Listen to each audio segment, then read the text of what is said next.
Pare, parang may sumusunod sa atin ah. Siya mo yung pare. Gano mo na. Pare, yun o, nakaputi. Di mo nakikita.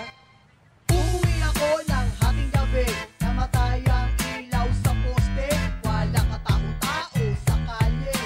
Nadaanan ko ang isang puno ng balete. Sa lote, abandonado na masyon na bahay. Pumasok sa isipan ng mga kwento ni tatay. Babae na hinalay sa malaking bahay. Nagpapakita raw puting damit na raw ang kulay. Pag-jaded, lumalago sa puno ng balete. Nagpapakita daw pagsapit ng alas 12. Sa isip-isip ko, hindi naman yung totoo. Bigla ko ng lamig at tumayo ang balahibo. Ako'y natakot, sinalibutan sa narinig. Hindi naman mahina ang aking pagdinig at narinig ko ang babaeng boses umiiyak. Na ang aking limunin, masyong gabay ang tinatak. Lumulutang kanyang paa kasi pinakasaya. Tumalipas ng takbo, nagsisigaw parang mesaya. May kupo, may multo. Takot ako.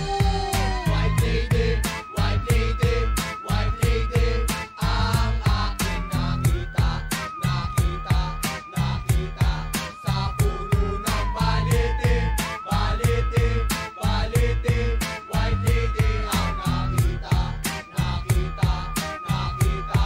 Sa puno ng balete. May tumatakbo parang anino na kabayo. Sa puno ng balete, nilirahan ng maligno. Engkanto, maririnig umuunga ang tiyanak. Lumilipad, maririnig pagaspas ang pakpak. Lumulutang, isang ataol na may kandila. Nagpapakita ang hapon sa bahay ng Kastila. Luma-luma, kaluluwa ligaw ang gumagala. Pag nadaanan mo, maaamoy mo ang kandila. Bali-balita, kasi nung unang panahon, marami namatay nung panahon pa ng hapon. Hanggang ngayon, pagsapit ng kabilugan ng buwan. Sa pagsapit ng gabi, basta lumilitaw na lang isang tigbala. Kapag nakita mo, nakakatakot. Sa iyong dadaanan, parang gusto mo umikot. Ayoko na, takot ako, ayoko na gumala. Tigbalang sa kawayan, sana di na magpakita. Tigbalang, tigbalang, tigbalang.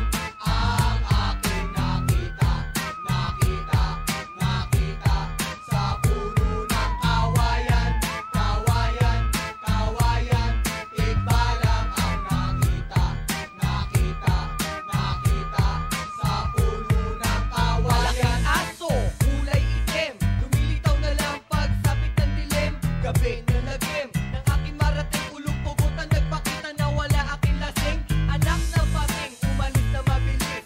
Matandang babae, bakit siya lumihis? Pabilis na pabilis.